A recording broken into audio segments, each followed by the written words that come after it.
दोस्तों, एक महिला होती है। अपने घर से, अपने गांव से कुछ दूरी पर उसका घर होता है और अपने दो बच्चों के साथ रहती थी। एक दिन वो काम करने के लिए निकल जाती है और फिर शाम को घर वापस नहीं आती है। एक उसकी बेटी है और एक बेटा है। दो लोग बड़े चिंतित हो जाते हैं। लेकिन जैसे ही रात होती है, कोई दरवाजा खटखटाता है। लेकिन जब बेटी पूछती है तो कोई आवाज़ बाहर से नहीं आती है। फिर कुछ देरी बाद खुद फिर दरवाज़ा खटखटाते हैं, तो फिर उसमें से आवाज़ नहीं आती। बेटी पूछती कौन है, लेकिन कोई आवाज़ नहीं आती है। तो फिर कुछ देर बाद आवाज़ आती, तुम्हारी माँ है, बहुत तबीयत खराब है। लेकिन तब भी वो लोग बच्चे दरवाज़ा नहीं खोलते हैं। लेकिन जब सुबह होती है तो ना बेटी का पता चलता है और ना माँ का पता चलता है। एक छोटा सा भाई होता है, वो बहुत परेशान हो जाता है और उसे कुछ समझ में नहीं आता कि अब क्या करूं। आस-पास ढूंढता है लेकिन कोई खबर उसको नहीं मिलती है। बहुत ही गरीब तबके का वो बच्चा होता है और उसके बाद जो है उस घर से थोड़ा गेहूं लेता है और बेचता है दुकान।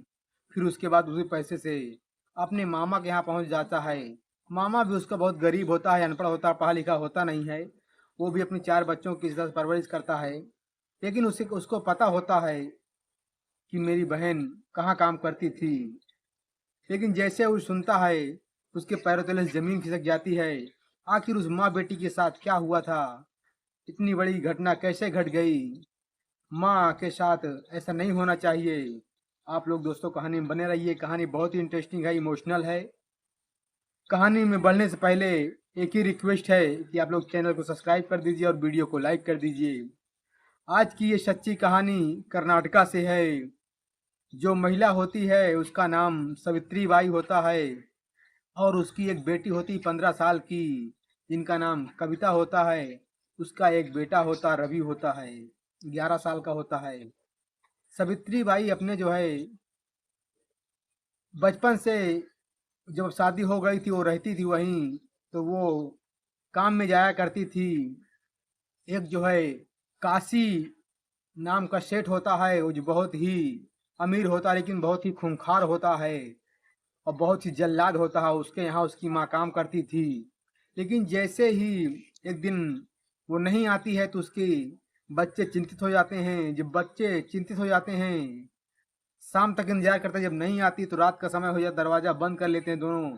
लेकिन उनको नींद नहीं आती। फिर रात के दरवाज़ा खटखटाने की आवाज़ आती है। जैसे आवाज़ आती है तो वो लोग पूछते हैं कौन, लेकिन उधर से कोई आवाज़ नहीं आती है। इस तरह 2-3 बार खटखटाया जाता है, लेकिन जब कोई दरवाज़ा नहीं खुलता है तो जैसे ही बच्चा सो जाता है, फिर उसकी माँ को लाया जाता है और फिर बेटी को भी उठा ले जाते हैं। जब बेटी को उठा ले जाते हैं तो उस लड़का जो अपने मामा के यहाँ जाता है, जब सारी बात बताता है तो उसका मामा जानता था कि मेरी बहन सावित्री बाई काशी के यहाँ काम करती है। वो बहुत खतरनाक आदमी है, वो पहले से जानता था। उसकी रवैया सब जानता था कि बहुत खूंखार आदमी है। तो वो जाता है। पहले तो हिम्मत पड़ती नहीं उसकी, लेकिन कोशिश करके वो जाता है। कहता है साहब, मेरी बहन कल से घर नहीं आई है, अगर क्या आपके यहाँ अगर है तो मिलवा दीजिएगा। तो कहती है ठीक है, मिल लीजिए। जैसे ही अंदर जाता है अपनी बहन की अवस्था देखता है। ऐसी अवस्था में कोई भाई कैसे देख सकता है अपनी बहन को? लेकिन वो भी मजबूर, लाचार, कुछ कर नहीं सकता है। और वो पूछती है, बहन अभी तुम्हें यहाँ से जाने में कितना समय लगेगा, निकलने में? तो बोलती है, देखिए अभी कोई पता नहीं, 10-15 दिन बाद आ भी पाऊँ कि न आ पाऊँ। कहती है बेटी भी वहाँ से, जो भांजी है वो भी नहीं है, कविता, वो भी नहीं है। कहे हाँ मुझे पता है वो नहीं है, वो भी यही है। लेकिन उसके विषय में आप लोग मत पूछना, क्योंकि अगर पूछोगे तो आपके साथ भी कुछ गलत न हो जाए, इसलिए आप उसके विषय में कोई बात नहीं करना। आप चले जाइए, मेरे उस बच्चे का लालन पालन करना। अगर मैं नहीं आ पाऊँ तो उसको जो है परवरिश, उसकी देखभाल करना तो तुम्हारे हाथों में उसकी जिम्मेदारी है। वो व्यक्ति चला जाता है, उसका भाई जो वहाँ से चला जाता है। जैसे वहाँ पहुँचता है तो उसका जो है जो बेटा होता है, 11 साल का रवि होता है, वो पूछता है कि माँ मिली? कहे हाँ माँ मिली है, बात हुई उससे, वो हफ्ते 15 दिन के बाद आ जाएगी, वो काम पर है। तो उसका बेटा रवि जानता था कि वो काशी के यहाँ काम करती है। लेकिन वो जानता था कि काशी बहुत खतरनाक आदमी, बहुत खूंखार आदमी है। उसकी हिम्मत उसके पास जाने के लिए नहीं पड़ती थी। लेकिन जो उसकी मामी होती है, मामा तो समझदार होता, 4 बच्चे तो ठीक होता है। मामा अपने बेटे की तरह ही उसको मानता है, लेकिन जो उसकी मामी होती है बहुत खतरनाक होती है। वो अपने चारों बच्चों के साथ-साथ इनको बहुत बुरा भला कहती थी। जब मामा एक दिन काम पर निकल गया था, तो मामी इसके साथ बहुत बदसलूकी करती है और उसको मारकर भगा देती है। जब ये वहाँ से भाग ही आता है, भागने के बाद जब रास्ते में आता है रोता बिलखता, अब उसे ये नहीं पता कि मैं घर जाऊं, घर में कोई है नहीं, घर में ताला बंद है, कि न खाने के न पीने को, और अकेला मैं कैसे जंगल में रहूंगा। उसकी माँ भी नहीं है, बहन भी नहीं है। काशी के घर जाने से वो बेटा डरता था कहीं मुझे न भी किडनैप कर ले। वो बेसहारा एक पेड़ के नीचे जो है बैठ कर रो रहा होता है। उधर से एक इंस्पेक्टर गुजरते हैं जिसका नाम आशीष होता है, और वो जैसे देखते हैं कि एक बच्चा रो रहा है, आखिर क्या बात है, तो वो लड़के के पास जो है पहुंचते हैं, अपनी बाइक रोक देते हैं। बाइक रोकने के बाद उससे पूछते हैं। वो सारा जो है अपनी गुजरी कहानी सुनाता है इंस्पेक्टर को। लेकिन उसके बाद जो है कहानी सुनने के बाद वो बच्चे को लेकर तुरंत काशी के यहाँ पहुंच जाता है। जब काशी देखता है, बोला फिर तू आ गया, अभी अभी आया था लेकिन फिर तू आ गया। उसके साथ बहुत जो है गुस्सा हो जाता है, बहुत बुरा भला कहने लगता है। लेकिन जो है वो कहता है इसकी माँ कहाँ है। बोला इसकी माँ से तुझसे क्या मतलब है, माँ इसकी जहाँ होगी होगी, तुझसे क्या मतलब है। उसकी माँ से तो नहीं मिलवाता है, फिर उसको वापस आना पड़ता है। फिर उसके वो मामा के पास जाता है। जब मामा से उसके बात करता है, तो मामा सारी हकीकत बताता है, देखिए बहुत ही खूंखार आदमी है, इस मेरी बहन भी यहीं है, भांजी भी यहीं है, लेकिन हम कुछ कर नहीं सकते हैं। अब उसके पास नकुल जो इंस्पेक्टर, उसको सबूत मिल गए थे कि इन्होंने जो है इसकी माँ को और बहन को किडनैप कर रखा है।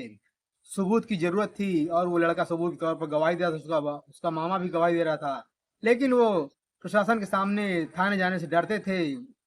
लेकिन खूंखार जो आतंकवादी जो होता है, जो बहुत बड़ा आदमी होता है, वो कहीं ना कहीं उससे पूरा इलाका डरता था। और आला अधिकारी भी उनसे काफी डरते थे, क्योंकि वो उतना रौब जमाता था, कई लोगों को मारकर जिंदा दफना दिया था। इसलिए पूरा जो एरिया होता उसके नाम से कांपता था। अधिकारी भी कुछ कर नहीं पाते थे क्योंकि कोई गवाही नहीं देता था। तो ऊपर से जो आईपीएस होते हैं, आईएएस अधिकारी होते हैं, उनको खुली छूट दे देते हैं इंस्पेक्टर को कि तुम्हें हर हाल में इनका खात्मा करना है, जैसे भी हो। तुम्हारे पास कोई सबूत हो तो आप इनको जो है नष्ट कर सकते, खत्म कर सकते, मेरी तरफ से खुला आदेश है। जैसे उनको आदेश मिलता है तो फिर ये उसके मामा को लेकर फिर उसके यहाँ काशी के यहाँ जाते हैं। तो बोलते हैं देखिए मैं इनकी बहन से मिलने आया हूँ और इसकी बहन से मिलूंगा, और बहन को लाइए, जो सच्चाई होगी मैं उनसे पूछताछ करके वापस चला जाऊंगा। अब इतने में वो काशी होता बहुत खुन्नस खा जाता है कि साला ये पीछे पड़ गया है, इसको जो है खत्म करने की जरूरत है।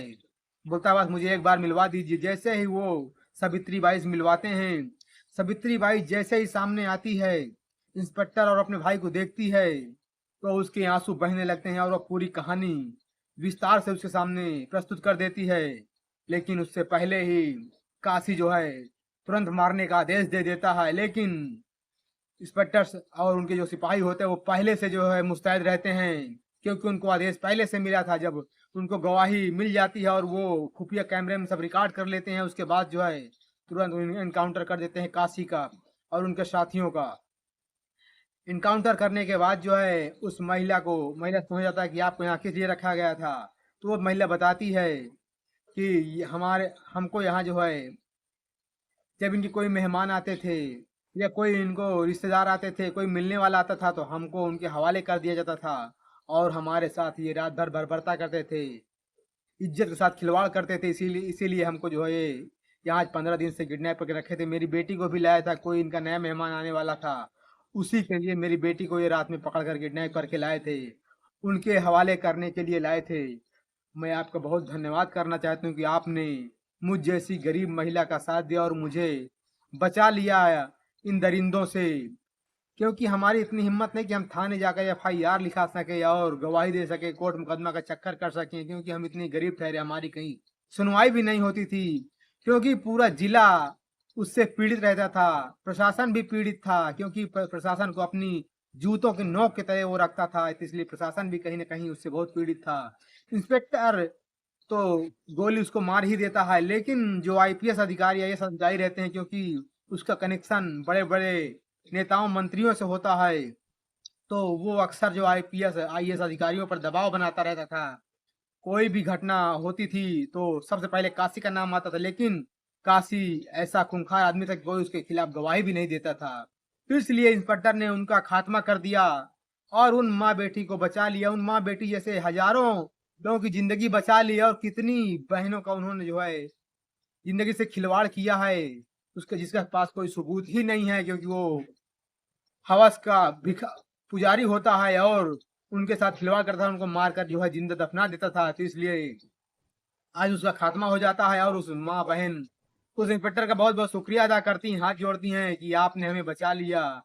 दोस्तों, आज की कहानी ये रही। आप लोग कमेंट बॉक्स में जरूर बताइए कहानी कैसी लगी। अगर अच्छी लगी हो तो लाइक करें, शेयर करें। फिर मिलते हैं अगली कहानी में। तब तक के कि आप अपने परिवार का, आप अपना ख्याल रखिए। धन्यवाद। जय हिंद।